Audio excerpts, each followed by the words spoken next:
आप सभी को दीप्ति शेखर का नमस्कार। अभी जब मैं वीडियो रिकॉर्डिंग करने बैठी हूँ, तो मेरे घर के ठीक सामने वाली बिल्डिंग को तोड़ा जा रहा है और उसका काफ़ी सारा शोर है बाहर। आई डोंट नो रिकॉर्डिंग में आप शोर सुन पा रहे हो या नहीं। वैसे तो मेरा जो माइक सिस्टम है बहुत ही पावरफुल है, काफ़ी सारा बैकग्राउंड नॉइज़ को ये ब्लॉक करता है। बट स्टिल अगर नॉइज़ है then I am sorry about that. वैसे तो बाहर हमेशा ही शोर होता है, कभी ट्रैफ़िक का शोर, कभी कंस्ट्रक्शन का शोर, जनरेटर्स का शोर और भीड़-भाड़ वाली जगह हो तो लोगों का शोर। और घर की बात करें तो टीवी का शोर। आम तौर पर हर घर में 3, 4, 5 घंटे तो टीवी ऑन ज़रूरी रहता है। मूवीज़, वेब सीरीज़, प्रोग्राम्स और कभी-कभी तो हम घंटों-घंटों तक न्यूज़ देख रहे होते हैं। तो अगर आपकी भी ये आदत है कि आप डेली बेसिस पे घंटों तक न्यूज़ देख रहे हैं, तो आप बाहरी दुनिया का शोर अपने घर पर लेकर आ रहे हो, क्योंकि आप देखो ना न्यूज़ में यार होता ही क्या है। वॉर की खबरें, कहाँ मिसाइल्स चल रहे हैं, कितने लोग मारे गए, murders, rapes, accidents, I mean इस तरह की ही बातें तो होती है ना। और जब डेली लेवल पे इतने-इतने घंटे तक आप इस तरह का डिस्टर्बिंग इन्फॉर्मेशन कंज़्यूम कर रहे हैं, तो क्या लगता है, क्या इसका इम्पैक्ट आपकी मेंटल हेल्थ पे नहीं आता, आपकी फिज़िकल हेल्थ पे नहीं आता? खैर वैसे तो देखिए, बाहरी जो शोर है, उसका हम कुछ ख़ास कर नहीं सकते, हमारा कोई कंट्रोल तो है नहीं। मगर हमारे अंदर जो शोर चल रहा है, जो हमारे दिमाग में हर छोटी-बड़ी बात को लेकर घंटों-घंटों तक जो हम सोचते रहते हैं, जो हम ओवरथिंक करते हैं। ऑफ़िस में हैं, तो ऑफ़िस की बातें लगातार चल रही हैं, घर में हैं, तो घर की बातें, बच्चों की बातें, फैमिली के इश्यूज़ और कभी-कभी तो हमारी ज़िंदगी में कोई ऐसा मैटर हो जाता है, कोई ऐसी बड़ी बात हो जाती है कि घर हो या बाहर या ऑफ़िस, हर वक़्त वही मैटर, वही इश्यू बैकग्राउंड म्यूज़िक की तरह हमारे माइंड में चलता रहता है। और अगर आप ऑब्ज़र्व करेंगे, तो हम जो कुछ भी दिन भर में सोचते रहते हैं, उनमें से ज़्यादातर बातें बेमतलब और फ़िज़ूल की होती हैं, जिनका कोई पर्पस, जिसका कोई वैल्यू नहीं होता। अब देखिए ना, फॉर एग्ज़ाम्पल अगर आपके बच्चे को स्कूल से आने में 10 मिनट लेट हो जाए, तो उस 10 मिनट में डर के मारे आप कितनी बातें, कितनी नेगेटिव बातें सोच लोगे, कितना उल्टा-सीधा आपके दिमाग में आ जाएगा। जिसका हो सकता है कोई मतलब ना हो, क्योंकि बच्चे को आने में देर सिर्फ़ इसलिए हो गई हो क्योंकि रास्ते में ट्रैफ़िक बहुत था, बहुत सारे ट्रैफ़िक सिग्नल्स पे बस को वेट करना पड़ा, राइट? तो दिन भर में हमारे बहुत सारे बेफ़ालतू के थॉट्स होते हैं, जो कि फ़ियर बेस्ड होते हैं या फिर असम्पशन बेस्ड होते हैं, जिनका कोई मतलब नहीं होता, राइट? तो ऐसे में बहुत ज़रूरी है कि हम अपने इस थिंकिंग माइंड को थोड़ा-सा ब्रेक दें, क्योंकि बेचारा जितनी देर जगा होता है, कुछ ना कुछ सोच रहा होता है कंटिन्यूअसली। और वैसे भी आजकल हमारे इस थिंकिंग माइंड ने बहुत सारा स्ट्रेस पाल के रखा हुआ है। मॉडर्न लाइफ़स्टाइल की देन है भई। और जो स्ट्रेस है, ये एक मॉडर्न एपिडेमिक की तरह हमारी ज़िंदगियों में घुस चुका है। तो ऐसे में बहुत ज़रूरी है कि हम अपने इस ओवर थिंकिंग माइंड के ओवरलोड को थोड़ा कम करने की कोशिश करें, थोड़ा अपने माइंड को साइलेंट मोड में रखें, दिन भर में थोड़ी देर के लिए भी, आधे घंटे के लिए भी कुछ ऐसा करें ताकि हम अपने माइंड को डी-स्ट्रेस कर सकें। तो आज की वीडियो में मैं कुछ ऐसे तरीके शेयर करने वाली हूँ जिसको अप्लाई करके आप अपने माइंड को डी-स्ट्रेस कर सकते हैं। और मैं आज एक रिग्रेशन थेरेपी की एक बहुत ही पावरफुल टेक्निक शेयर करने वाली हूँ आप लोगों के साथ, जिसको अगर आप डेली लेवल पे फॉलो करें, तो आप बहुत ही मेंटली पीसफुल फील करेंगे और आपकी लाइफ भी विद टाइम ट्रांसफॉर्म कर जाएगी। सो वीडियो के अंत तक ज़रूर बने रहिए। Hello everyone, my name is Deepti Shekhar and I am a clinical hypnotherapist, a regression therapist and a family constellation therapist, and I specialize in inner child therapy work, past life therapy work. Over the years, I have guided my clients to explore the power of their own subconscious mind by healing their unresolved emotions and finding balance in their careers, finances, relationships, and inner world. My mission is to help individuals move from pain and confusion to clarity, healing, and empowerment. I do online sessions that may take 1.5 to 2 hours time, and these sessions are very private and confidential and one-on-one. Apart from being a therapist, I'm a wife, a mother, a pet parent, and a Kathak dancer as well. आज मैं बात करने वाली हूँ कुछ ऐसे उपायों की जिसको करके आप खुद को बिल्कुल स्ट्रेस फ्री और रिलैक्स रख सकते हो।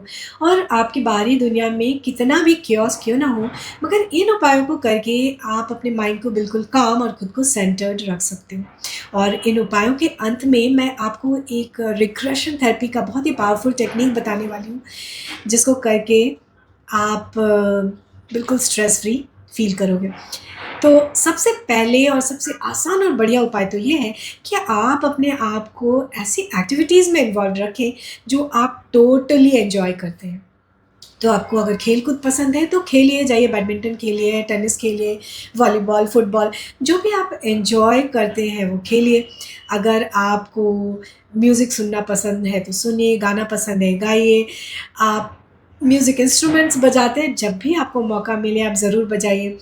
आपको बागवानी पसंद है, आपको अपने पेट एनिमल्स के साथ खेलना, टाइम स्पेंड करना पसंद है, या कुकिंग आपके लिए बहुत ही रिलैक्सिंग है, या मे बी आपको पेंटिंग करने में, ड्राइंग करने में बड़ा मज़ा आता है, तो करिए ना।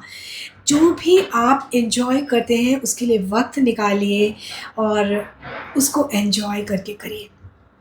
क्योंकि देखिए इस तरह की एक्टिविटीज़ जो जिसको आप एन्जॉय करते हैं, जब आप उसके लिए वक़्त निकालते हैं, तो आपका मन खुश रहता है और आपका माइंड स्ट्रेस फ्री रहता है, राइट? नाउ दूसरा और बहुत इम्पोर्टेंट उपाय ये है कि अपनी डेली रूटीन लाइफ में आप एटलीस्ट 15 मिनट भी ब्रीदिंग एक्सरसाइजेस के लिए रखें। अनुलोम विलोम, उज्जाई, भ्रामरी और इस तरह के ब्रीदिंग एक्सरसाइजेस जो आपकी वेगस नर्व को स्टिमुलेट करता है और आपकी बॉडी के पैरासिम्पैथेटिक नर्वस सिस्टम को एक्टिवेट करता है, ताकि आप बिल्कुल स्ट्रेस फ्री रह सकें दिन भर। नाउ तीसरा और बेस्ट उपाय तो ये है कि आप मेडिटेशन करो, क्योंकि मेडिटेशन आपके माइंड को काम, पीसफुल और आपको बिल्कुल सेंटर्ड रखता है। आपके बीपी जैसे प्रॉब्लम्स के लिए भी ये बहुत फ़ायदे का है। मगर अब जो मैं रिग्रेशन थेरेपी के उपाय आपको बताने वाली हूँ, ये ख़ासकर उन लोगों के लिए है जिनको लगता है भाई मेडिटेशन तो मेरे बस का बिल्कुल भी नहीं है, मुझसे नहीं होगा। मगर जो लोग रेगुलर मेडिटेशन करते हैं वो भी इस उपाय को कर सकते हैं, ख़ासकर उस दिन जिस दिन आप किसी भी बात को लेकर मेंटली बहुत अपसेट है, परेशान हैं, तो इस टेक्निक को ज़रूर से ट्राई करें। तो चलिए आपको करना क्या है? पहली बात तो ये, इस उपाय को बेहतर होगा अगर आप रात को सोने के पहले करें, या दिन में कोई भी ऐसा टाइम जब आप मेंटली बहुत फ्री फ़ील करते हैं तो उस वक़्त करिए। अब आपको करना ये है कि आप अपने घर के किसी एक कमरे का कोई ऐसा कोना चुन लीजिए जहाँ आप शांति से थोड़ी देर बिना डिस्टर्बेंस के बैठ सकते हो। आप कुर्सी पे बैठ सकते हैं, बेड पे बैठ सकते हैं, फ्लोर पे गद्दा डालकर बैठ सकते हैं, जैसे भी चाहें बैठ सकते हैं, आपको कंफर्टेबल होना चाहिए। नाउ अपनी आँखें बंद कर लीजिए और अब जो भी बात इस मोमेंट में आपको डिस्टर्ब कर रही है, उस बारे में आप सोचिए। ये आज का कुछ मैटर भी हो सकता है, शायद आज किसी ने कुछ बोल दिया आपको, ऑफ़िस में कुछ हो गया, ये 3 महीने पहले की कोई बात हो सकती है, 6 महीने पहले की बात हो सकती है, जो भी है। मगर इस मोमेंट में ये मैटर, ये बात आपको बहुत डिस्टर्ब कर रही है इमोशनली, मेंटली। तो इस बात पे आप फ़ोकस करें, गहराई से सोचें, टेक योर टाइम, पूरे डिटेल में सोचें। ये कब हुआ था? क्या हुआ था? किसने क्या बोला था? क्या सिचुएशन था? कोई दुर्घटना थी? सो जो भी ये मैटर था, उसको बिल्कुल गहराई में सोचें। और आप ऑब्ज़र्व करेंगे कि जब बहुत गहराई में इस विषय पे आप सोचना शुरू करेंगे, तो इससे रिलेटेड जो आपके इमोशंस हैं वो उभरना शुरू होंगे। तो या तो आपको बहुत गुस्सा आने लगेगा, या आप फ्रस्ट्रेटेड फ़ील करेंगे, डिसअपॉइंटेड फ़ील करेंगे, या बहुत दुखी हो जाएँगे, आपको रोना आएगा, या आप हेल्पलेस फ़ील करना शुरू करोगे। तो जो भी आपके इमोशंस उभरने लगेंगे, उनको आपको सप्रेस नहीं करना है, उनको उभरने देना है, उनको और ज़्यादा आने देना है। So get in touch with your emotions और let it come up fully. उन इमोशंस को पूरी तरह से उभरने दें। एंड नाउ ऑब्ज़र्व करिए कि ये इमोशंस आपकी बॉडी में क्या इम्पैक्ट डाल रहे हैं। कहीं आपके पेट में कुछ अजीब-सा गोल-गोल तो घूमता हुआ तो नहीं फ़ील हो रहा है? कहीं आपके चेस्ट पे कुछ हेवी तो नहीं फ़ील हो रहा है? कुछ चुभता हुआ पोकी सा तो नहीं फील हो रहा है, कहीं आपके गले में, थ्रोट तो नहीं चोक हो रहा है, ऐसा तो नहीं लग रहा है कोई गला दबा रहा है, या आपका सर एक साइड से बहुत हेवी होता चला जा रहा है। नाउ अगेन, इन फीलिंग्स को आपको उभरने देना है, इनको बिल्कुल सप्रेस नहीं करना है। Late it come up and gate in touch with this body में जो आप फील कर रहे हो, gate in touch with that, और इसको उभर कर आने दीजिए इन फीलिंग्स को पूरी तरह से। और ऑब्ज़र्व कीजिए कि ये जो हेवीनेस आप फील कर रहे हो, मे बी चेस्ट में, जो थ्रोट में फील कर रहे हो, जो पोकी फीलिंग, या पेट में कुछ अजीब सा फील कर रहे हो, जो भी आप फील कर रहे हो, इसका कोई पर्टिकुलर शेप है क्या, इसका कोई कलर है? मे बी ये सर्कुलर सा कोई चीज़ है जो हेवी, चेस्ट पे बिल्कुल हेवी फील हो रहा है, या ये कुछ स्क्वेरिश सा एरिया है जहाँ पे आप, जो सर के पास जो हेवी फील हो रहा है, या ये कुछ हाथ जैसा स्ट्रक्चर फील हो रहा है, लग रहा है जैसे कोई गला दबा रहा है, या पिन जैसा कुछ चुभ रहा है, या ऐसा लग रहा है जैसे चाकू चुभा हुआ इस एरिया में, है ना? तो जो भी फीलिंग है इसको गहराई से फील करिए, इसके और गहरे जाइए। एंड नाउ आपको ये करना है कि जो भी आप फील कर रहे हो उसको दोनों हाथों से या एक हाथ से, जैसा भी आपको ठीक लगे, इसको टाइट पकड़ना है। सो लेट्स से कि आपको यहाँ पे लग रहा है जैसे यहाँ पे किसी ने चाकू मारा, यहाँ पे एक चाकू पड़ा हुआ है मेरे बॉडी में, राइट? अब आप इसको टाइट पकड़ लें, या आपको लग रहा है कि यहाँ पे कुछ पिन चुभा हुआ सा है, तो उस पिन को आप टाइट पकड़ लें। And now count till 5।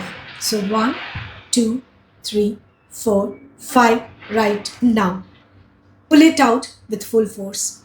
पूरी ताकत लगा के ये जो भी ऑब्जेक्ट है इसको निकालें। अगर आपको लगता है एक बार में नहीं निकला तो दोबारा निकालें, तीसरी बार निकालें, और तब तक निकालें जब तक आपको ना महसूस हो कि ये जो भी था मेरे बॉडी के अंदर ये पूरी तरह से निकल चुका है और मैं अब काफ़ी लाइट फील कर रहा हूँ। और अब अभी भी आप अपनी आंखें बंद रखिए और समझने की कोशिश करिए, महसूस करिए कि ये जो भी आपने निकाला ये क्या था। क्या ये कुछ धुआं जैसा चीज़ है जो मूव करता दिख रहा है, या शायद कुछ लिक्विड है, या कोई लेदरी चीज़ है, या कपड़े जैसी कोई चीज़ है, या पत्ते जैसी कोई चीज़ है, या मे बी किसी का हाथ है, किसी के दांत है, किसी का आँख है, या पूरा का पूरा इंसान आपको दिख रहा है। ऐसा भी हो सकता है कि आपको कुछ दिखे ही ना, कुछ समझ ही ना आए कि पता नहीं क्या निकला, which is fine as long as आप अब बॉडी में रिलैक्स्ड फील कर रहे हो, वो हैवीनेस आपके अंदर से निकल गया, राइट? तो एक मेंटल नोट बना लें कि आप जो कुछ भी निकला, ये क्या लगा आपको, क्या था, क्या दिखा, क्या लगा, क्या महसूस हुआ। Make a mental note of it और अपनी आंखें बंद रखें और अब अपने लाइफ के ऐसे मोस्ट ब्यूटीफुल मोमेंट के बारे में सोचें जिसको सोच के आपको बहुत खुशी महसूस होती है। एक से ज़्यादा मोमेंट्स भी हो सकते हैं, तो अपने हर ऐसे लाइफ के मोमेंट के विषय में सोचें जो एक बहुत ही खूबसूरत मोमेंट रहा है जिससे आपको बहुत खुशी मिलती है। एंड टेक योर टाइम, इस मोमेंट को और मोमेंट्स को गहराई से सोचें, डिटेल में सोचें क्या हुआ था, कैसे हुआ था। मे बी ये मोमेंट उस वक्त है जब आपकी शादी हुई, या जब आपके बच्चे हुए, या कोई ऐसा अचीवमेंट आपने किया लाइफ में जिसमें आपकी बड़ी तारीफ़ हुई थी, है ना? तो जो भी ये मोमेंट है इसको डिटेल में सोचें and feel the happiness, the Joy of that moment. And इस जॉय को, इस हैप्पीनेस को let it grow in your body. Sir से पाँव तक इस हैप्पीनेस को, अपने बॉडी के एक सेल में इस हैप्पीनेस को ग्रो करने दीजिए, फील करिए, इस मोमेंट में रहिए जब तक आपका दिल करे। And in the end just thank the divine, उनको थैंक यू बोलिए कि उन्होंने आपकी लाइफ में इतने खूबसूरत मोमेंट्स दिए हैं, इतने जॉयफुल मोमेंट्स दिए हैं, इतने अच्छे लोग दिए हैं, इतने अच्छी चीज़ें हैं आपकी लाइफ में। सो हर एक ऐसे मोमेंट के लिए, ऐसे जॉयफुल मोमेंट के लिए, अच्छे लोगों के लिए जिनकी वजह से आज आपकी लाइफ में कंफर्ट है, जॉय है, उसके लिए आप डिवाइन को थैंक यू बोलें। और आपका जब भी दिल करे आप अपनी आंखें खोल लीजिए। और इस एक्सरसाइज के अंत में मुझे ये ज़रूर बताएं कि आपने जो अपनी बॉडी से खींच कर निकाला, वो क्या लगा आपको? क्या था? क्या महसूस हुआ? क्या दिखा? क्या अंदाज़ा लगा? ज़रूर से मुझे बताएँ, ताकि मैं आपको बेहतर बता सकूँ कि ये जो कुछ भी था, वो मेरे हिसाब से क्या हो सकता है, राइट? तो ज़रूर से अपना एक्सपीरियंस शेयर करिए, and till next video, take good care of yourselves. Bye bye. नमस्कार।